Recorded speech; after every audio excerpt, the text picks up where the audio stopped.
Buenas noches, gracias por su presencia. En primer lugar, agradecer la invitación de la Real Academia de Ciencias en general y del presidente en particular. Es muy difícil decir no a Alberto Galindo, en cualquier caso todavía más difícil el centenario de Bohr y en homenaje a don Carlos Sánchez del Río, al que yo aprecié, respeté y admiré. Al final de la charla diré algunas de mis opiniones personales sobre él. Agradezco también la generosa, hiperbólica presentación del presentador.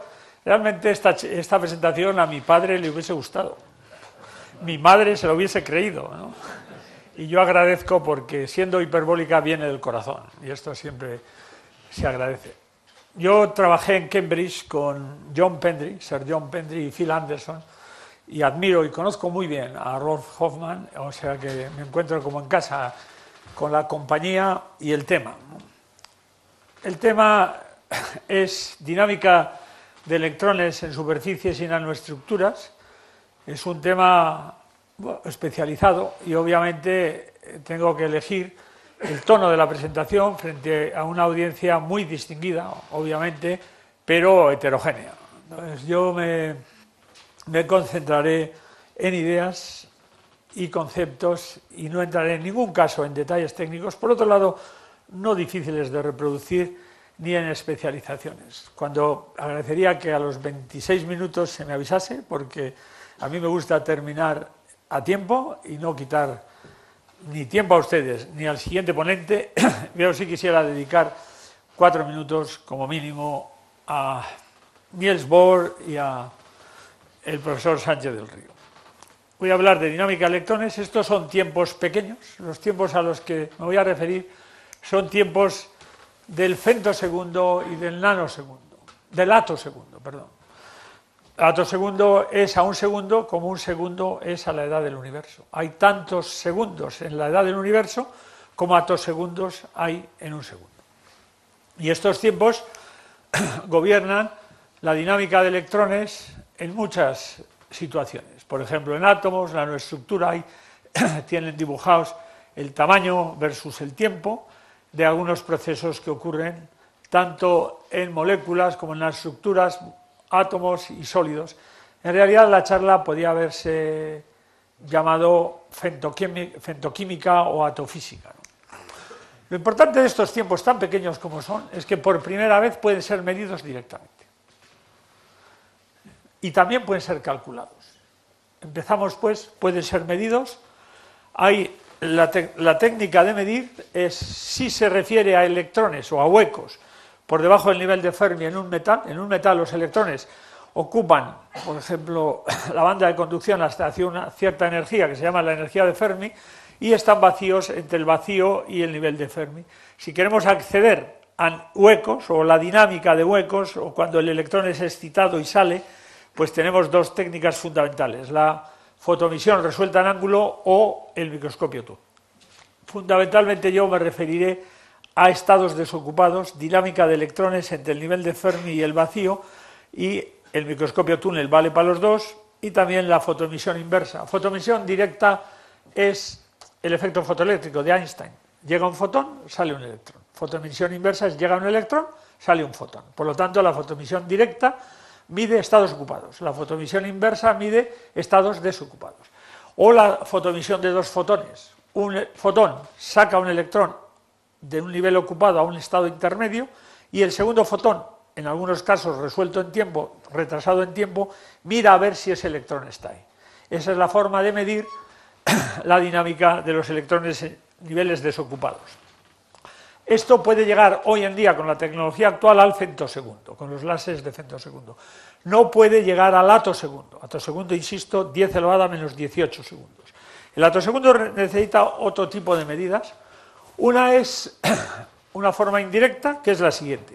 Si yo tengo un átomo absorbido en una superficie, excito con un rayo X, por ejemplo, el electrón de un nivel profundo y lo pongo en un estado excitado por encima del nivel de Fermi y debajo del nivel del vacío del sustrato. Este nivel ocupado aquí puede ser llenado por un proceso Auger. Este proceso Auger, que es interacción electrón-electrón, puede ocurrir de dos formas: cuando el electrón excitado está ahí o cuando se ha ido. Y por lo tanto, la energía del proceso será diferente. La intensidad relativa de los dos procesos da una medida del tiempo de vida de este electrón en este estado excitado en unidades del tiempo de llenado del nivel profundo, que suele ser entre 10 y 0,1 femtosegundos, entre 10 y 1 femtosegundos. Por lo tanto, esto da ya lugar, por estadística, a acceder a tiempos casi del femtosegundo o del atosegundo. Y luego está lo que se llama el streaking. El streaking es una medida del siglo XIX. En el siglo XIX, para medir una llama, correlacionaron espacio con tiempo. Pues ahora correlacionamos tiempo con energía con los láseres de atosegundo. Ya sé que esto no es lo más fácil de entender, lo intentaré explicar en su momento. Por lo tanto, tenemos técnicas para medir. Y también tenemos técnicas para calcular, pero antes de medir, háganse una idea de lo que estamos hablando. Un electrón del nivel de Fermi viaja 20 angstrom en un femtosegundo. Estos son los órdenes de magnitud. 20 angstrom en un femtosegundo. Y estos tiempos pueden ser calculados. Pueden ser calculados. Hay dos tipos de procesos.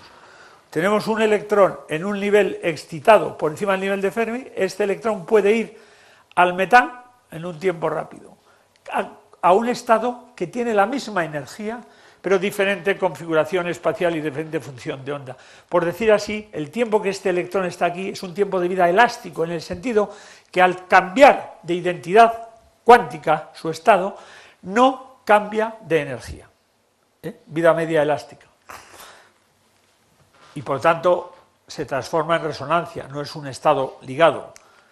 O también puede decaer a un estado de menor energía excitando algo en el sólido, perdiendo energía. Es una interacción inelástica. Y estos dos tipos de procesos pueden ser calculados, y la física fundamental, lo que por lo tanto resumo, tenemos un estado, la identidad cuántica, su función de onda, la energía, puede decaer, puede cambiar de estado a otro estado diferente, vía proceso túnel o el que sea, a la energía constante, o puede decaer causando una excitación en un proceso complicado de muchos cuerpos.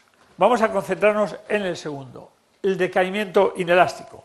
La física envuelta en este proceso incluye, esto es un poco complicado, la única ecuación que pondré, incluye calcular el estado inicial, el estado final, la interacción apantallada, o si quieren en términos de teoría de muchos cuerpos, la parte imaginaria de la autoenergía. No se preocupen por esto, pero exige un buen conocimiento del estado inicial. Nosotros hemos estudiado cuando el estado inicial es un estado de imagen, que ha sido citado por el presentador, un estado superficial, un estado de pozo cuántico o un estado de volumen. Exige tener una buena descripción del estado final, a dónde puede ir. Dependiendo del espacio de fases, podrá ir a muchos sitios o a poco, y esto modifica la vida media. Pero no es lo más importante, a pesar de que durante muchos años se ha creído que el estado final y el espacio de las fases dominaba la interacción. Lo importante también es cómo es el apantallamiento, cómo en cada caso todo el resto del sólido modifica la interacción, y también qué tipo de excitación hace. Y esto podría ser el final o el comienzo de una charla de un año, de una hora, de 30 minutos. Yo me voy a concentrar en estados imágenes como estado inicial, cuál es la vida media de estos, explicaré por qué, y luego en excitaciones que sean un poco de fonones y un poco de plasmones, nada más, podría incluir muchas más cosas. Vamos a ir a los estados imágenes. Un electrón por encima del nivel de Fermi, 3 voltios por encima del nivel de Fermi, 4 en aluminio, tiene una vida media por debajo del femtosegundo, no se puede medir directamente. Afortunadamente hay estados electrónicos que proporcionan la posibilidad de medir con los láseres de femtosegundo. Son los estados imágenes y los estados superficiales. Cuando nosotros tenemos dos cargas, positiva y negativa, el campo entre ellas es lo que estudiamos en el bachillerato, bueno, el bachillerato o en la carrera. Desgraciadamente a mis años ya no recuerdo dónde aprendí las cosas. Ahora, cuando nosotros tenemos un electrón en las proximidades de una superficie, lo que hace este electrón es reajusta la carga del metal que en un cierto tiempo responde, provocando una carga imagen, una carga simétrica respecto a la superficie que interacciona con ella y le crea una interacción coulombiana en una dimensión. Es como si tuviésemos un átomo de Bohr en una dimensión. Obviamente sin patologías en el origen, porque en el origen, como está en el sólido, pues esta cola coulombiana se ha modificado hacia un valor finito. Entonces, estos estados son los que se utilizan para estudiar la dinámica de electrones. ¿Por qué? Porque algunos metales tienen un gap, un electrón con un cierto momento paralelo a la superficie puede tener un gap, que es lo que tienen, lo que induce la periodicidad. Es decir, el electrón no puede penetrar en el sólido. Es como si tuviésemos, luego lo diré, un Fabry-Perot. El electrón va hacia el sólido y es repelido por la estructura de bandas. Cuando se aleja hacia el vacío, su propia carga imagen inducida, que es un proceso complejo de muchos cuerpos, le retiene. El electrón va hacia el vacío, es atraído, va hacia la superficie, es repelido. Y estos electrones forman una especie de átomo de Bohr unidimensional, en que en la dirección perpendicular es la función S, bueno, la función radial, Z por la función de onda, y en la dirección paralela puede ser una onda de Bloch o una onda libre, lo que sea. Y estos electrones tienen una virtualidad, que son electrones que están lo suficientemente desacoplados del sólido para tener vidas largas, mayores que un femtosegundo, pero lo suficientemente acoplados al sólido para poder enseñarnos los mecanismos de interacción. O sea que son una bendición para la física teórica y para la física experimental.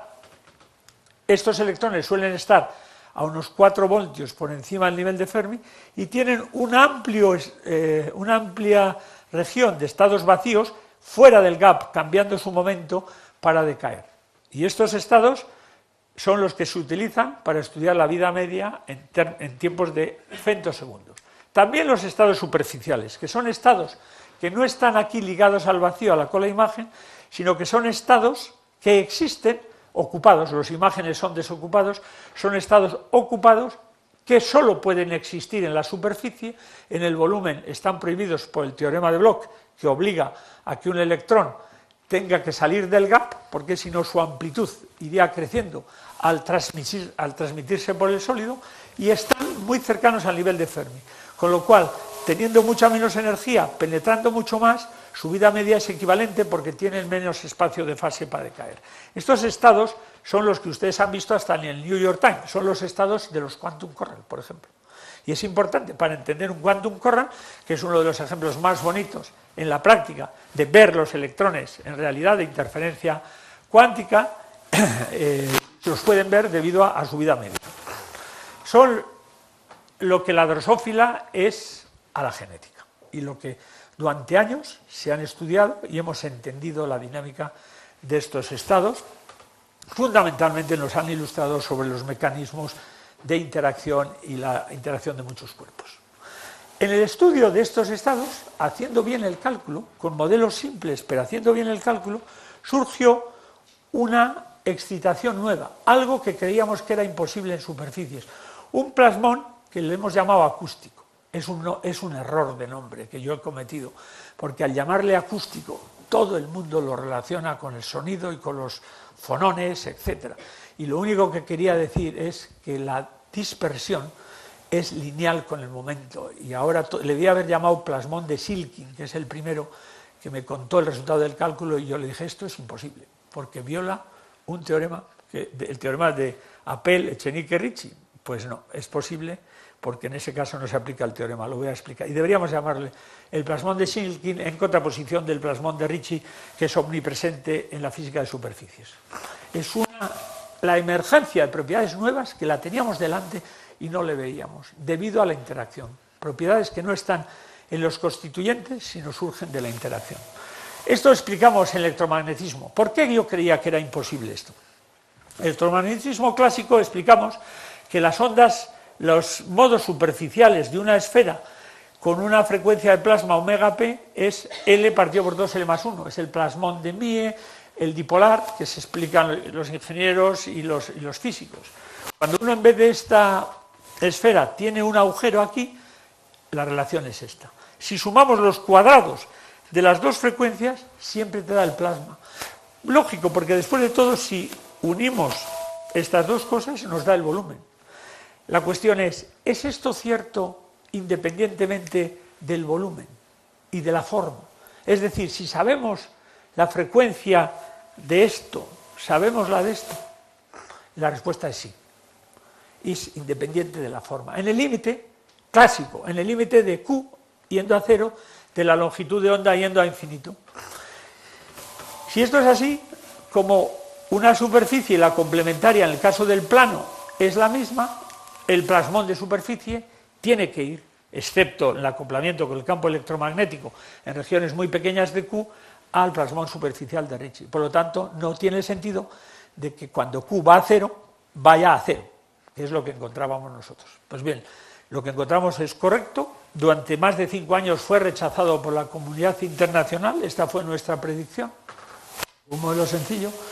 Durante 5 años estuvimos calculando, incluyendo toda la estructura de bandas, todo el many body, etcétera, correlación, y teníamos la línea roja, y 5 años después nos llegó el experimento, hecho por 3 grupos en Pensilvania, en Berlín, en Aarhus y en Génova, y fue un momento mágico, el momento que engancha a todo investigador, cuando hace una predicción, y ellos, sin saber nuestra predicción teórica, que era la roja, nos llegaron los puntos, y fue un momento bonito. Obviamente, no es la misma magnitud, no es la misma impresión que debió tener Einstein con la relatividad generalizada o Watson a Crick cuando se dan cuenta que las bases encajan y que en la estructura de doble hélice del ADN va la forma de transmitir las características de una generación a la siguiente, el secreto de la vida, pero es una pequeña satisfacción que engancha. Por eso los científicos estamos siempre enganchados a la ciencia y yo soy un partidario de ser optimista, ¿no? Aquí tenemos lo que quiero decir. El polaritón, el plasmón de Ricci, viene de un valor constante en esta pequeñísima región de momentos, viene aquí, tenemos luego el fonón, que es el sonido, un factor de 1000 y este es el plasmón acústico. Fijaros que esto es importante porque el plasmón, el polaritón, la longitud del infrarrojo es unos 1000 nanómetros, pero el plasmón acústico, la longitud del infrarrojo es nanómetro. Y la velocidad de fase, la velocidad del grupo constante permite usarlo para transmitir información en nanoestructuras. O sea que hay un amplio campo de trabajo. Y realmente lo que estaba rechazado por muchos, antes voy a decir esto, voy a poner ejemplos de estas 3. Primero, polaritón. Ahora estamos trabajando con el grupo del profesor Hernando, en los cuales hay nanorods que, en función de la dilución, tiene unas características de resonancia de un tipo u otro. Cuando está muy diluido, hemos encontrado, que el plasmón es este tipo, coincide en nuestros cálculos con el grupo Hernando. Ahora lo que tenemos que entender es cuando vamos aumentando la concentración, si somos capaces nosotros, ya esto es un desafío de los teóricos, de entender cómo la geometría y la interacción se traduce, y en eso estamos trabajando. En plasmones acústicos, solo voy a contar que hay muchos grupos que se han encontrado en muchas superficies, ahí tienen diversos artículos, algunas predicciones teóricas confirmadas por los experimentos, otras todavía no. Pero lo importante es que este plasmón acústico, y solo diré el concepto, surge cuando hay 2 tipos de electrones compartiendo con la misma energía pero diferentes características espaciales. Esa interacción entre los dos se traduce, aunque aparece el bonding y el antibonding, el bonding va prácticamente, el antibonding va al plasmón de Ricci, pero el bonding cae a cero.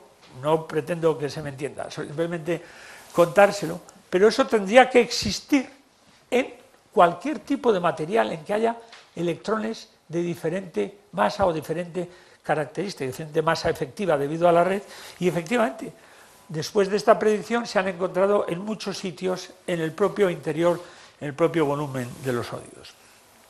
Por ejemplo, en grafeno, a pesar de que yo soy de los que piensan que hay vida más allá del punto K, pero en el punto K las velocidades de los electrones en el cono de Dirac son distintas según la dirección de simetría de la banda, por lo tanto coexisten electrones con diferentes características y debería existir un plasmón acústico.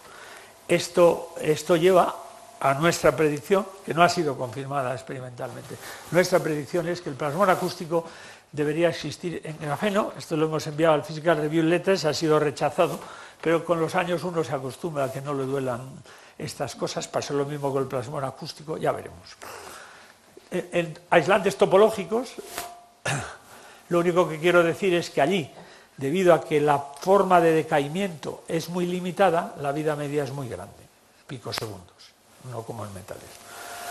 Y ahora quiero entrar al tema de atofísica de una forma... ¿Cuánto tiempo me queda? 10 minutos. 10. Bien. Atofísica muy rápido. ¿Cómo se puede medir la atofísica? De la forma siguiente. Imaginemos que tenemos un electrón que es excitado aquí. Este hueco puede ser llenado por un proceso Oyer, pero este proceso Oyer puede ocurrir cuando el electrón excitado está presente o cuando ya se ha ido. Y esto lleva a diferentes energías, intensidades. Eso te da el tiempo de vida de este electrón en unidades del tiempo de llenado de esto. Y el tiempo de llenado es distinto si el proceso Oyer es en la misma banda, un clúster crónico creo que se llama, o si es de distinta banda. Y eso es lo que hemos hecho. Sánchez Portal ha hecho los cálculos, no son fáciles. Estamos bastante bien. Esto en estado sólido es un acuerdo excelente. Entiendo que en cromodinámica cuántica, donde el momento magnético del electrón pues se calcula, no sé si con 9 órdenes de magnitud, pero para estado sólido esto es un acuerdo estupendo. Otra forma de medir el atosegundo es el siguiente, el streaking. Streaking es el puente de Weston. Si tenemos una llama y nosotros esta llama la reflejamos en un espejo que gira, según cuando enganche el giro la señal que viene de la llama, podemos convertir tiempo, el tiempo de la llama, en espacio. Ahora esto se puede hacer con los láseres de atosegundo. Excitamos un electrón con un rayo X, por ejemplo, de un nivel profundo, y con un pulso de atosegundos en el infrarrojo vemos en qué punto del ciclo va el electrón. Según que coja el ciclo de oscilación positivo o negativo, será acelerado o retrasado.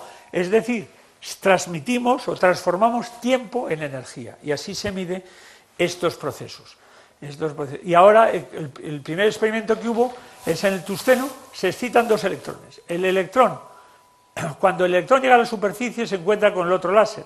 El primero que llega es acelerado según este nivel, por ejemplo, o por lo tanto se puede, sintonizando las fases, saber cuál ha sido el tiempo de llegada. Y lo que encontraron es que este tiempo de llegada, la excitación de los electrones profundos o del nivel 4F del tungsteno o de la banda de conducción, llegan con un retraso de unos 100 atosegundos. Entender esto es complicado porque ¿a qué se debe? Al estado final, a la interacción de muchos cuerpos del estado final, al estado inicial, que se excita en todo el volumen o solamente en la superficie, al apantallamiento de este hueco en tiempo real, que también es de tiempos de atosegundos, a cómo penetra el campo de infrarrojo en un metal que, a pesar de que no penetra, está por debajo del plasmón de volumen, 1 o 2 angstroms si penetra, no sabemos. Es complicado, pero en eso estamos, no entendemos, la verdad es que no entendemos muy bien, por eso es tan interesante y tan bonita la física. Esto fue portada de Nature. En este Nature, la explicación teórica solamente se refiere al estado final. Yo creo que, bueno, ahora no firmaría tan contento el Nature, hicimos nosotros la teoría, pero vamos mejorando. Por último, fonón. He puesto el polaritón, el experimento de Hernando, he puesto el plasmón acústico y ahora el fonón. El fonón son las vibraciones, cuantos de oscilaciones de los átomos en los sólidos. Entonces, esto se suele estudiar con scattering de helio sobre la superficie. El átomo de helio es la prueba más suave que podemos utilizar para estudiar la materia, porque es inmediatamente reflejada por la superficie por cualquier desviación electrónica que haya. Entonces, llega un átomo de helio, se refleja por la densidad electrónica sin casi tocar la superficie. Lo que ahora sabemos es que las vibraciones, los quantums de vibración, los fonones, transmiten a través de la interacción electrón-fonón una acción e inducen una densidad electrónica inducida que se refleja en la pérdida de energía. Y somos capaces de correlacionar la pérdida de energía a una energía determinada con un modo concreto de la interacción electrón-fonón, que para la superconductividad tradicional es decisiva. Aquí tienen, por ejemplo, dos vibraciones diferentes, una concentrada en la superficie y otra concentrada en el volumen, en 5 capas, que producen la misma fluctuación de densidad en la superficie. Es decir, parafraseando a Feynman, que hay plenty of noise at the bottom, but plenty of information at the top. Y esto es buenas ideas para nanotecnología. Y ahora enfoco la parte final. Estos temas de atosegundos y atofísica, que son nuevos, difíciles, yo entiendo, yo he intentado explicarlo lo más sencillo posible, como decía Einstein, pero no más, porque entonces hubiese explicado otra cosa. Entonces, pero existían ya, cuando hacemos microscopía electrónica tradicional, en thin films, en láminas delgadas, estamos haciendo atofísica, porque el espacio real es cruzado en tiempos de atosegundos. Y en microscopía electrónica, por ejemplo, cómo se construye la señal en función de la orientación de los planos, necesita un cierto tiempo que es atosegundos. Pero hay otra que yo quisiera contarlos antes de terminar, que es los iones. Cuando un ion penetra en un medio material es muy complicado. Esto es el artículo de Niels Bohr en 1948, en que él explica cómo al penetrar un ion en un medio material, los electrones del medio tienden a apantallarlo, pero no pueden seguirlo de forma total, y el propio Bohr se refiere al wake, el wake de la partícula. Este wake es un cono, parecido a ustedes que son sofisticados y saben mucha ciencia, al cono de Cherenkov, por ejemplo, pero con una velocidad distinta. El cono este está fijado por la velocidad de propagación de los plasmones en vez de por la relación entre la velocidad de la luz en el vacío o la velocidad de la luz en el medio. Esto es 1948 Bohr. En 1979 conseguimos hacer el primer cálculo de este con el profesor Richie Brandt. En 1992 vimos cómo este cono de Bohr se destruye al cruzar una superficie, y hace 2 años conseguimos hacer esto, no en teoría lineal como habíamos hecho hasta ahora, sino en una teoría totalmente no lineal, en que calculamos cómo un antiprotón cruza un clúster a cualquier velocidad. Somos ya capaces de calcularlo en todos los órdenes de la interacción. 48 hasta ahora. La ciencia es progreso, la ciencia es apoyarnos en los anteriores. Y antes de terminar, quiero decir unas cosas, unas palabras sobre Sánchez del Río, relacionándolo con Niels Bohr. Hay un artículo que a mí me ha emocionado especialmente. Es un artículo de Gerald Holton, el gran historiador de Harvard, que se llama Candor and Integrity on Science, en que, estudiando las vidas de Brickman, el de las altas presiones, y sobre todo de Niels Bohr, él elabora cuáles son los principios de integridad en ciencia. Y leyéndolo, yo veía ahí reflejado la vida de algunas de las personas que yo admiro más, que algunos están aquí, y otro es Sánchez del Río. Y yo he destilado los principios de integridad de Holton de ese artículo, que recomiendo entusiastamente su lectura, y son los siguientes. El primero es, por cierto, Bohr tuvo 5 etapas en su vida, de ahí se deducen estos principios. La primera es cuando estudia el átomo, cuando estudia la espectroscopía. La segunda es cuando se preocupa de principios generales de la ciencia, se preocupa de los problemas epistemológicos de la física cuántica, la Escuela de Copenhague, en el fondo, cuando descubre que el estado sólido no es más que la ley electromagnética. Después pasa la tercera etapa, la cuantificación de los campos, o la física nuclear o física de partículas. La cuarta etapa es su labor en el proyecto Manhattan, cuando escapa en el 43 de los nazis vía Dinamarca.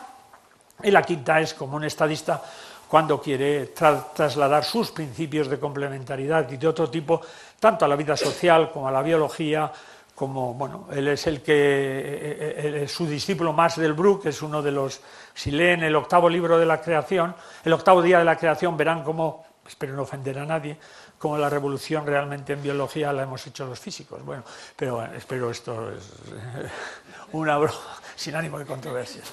Entonces, esa etapa de Bohr, la primera que es intentar acertar y trabajar como sea, es honestidad intelectual, es hasta desesperación.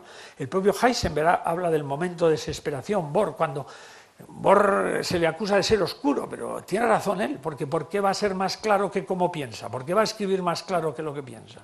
Tiene razón, la honradez intelectual, la honradez de Bohr, la honradez de Sánchez del Río.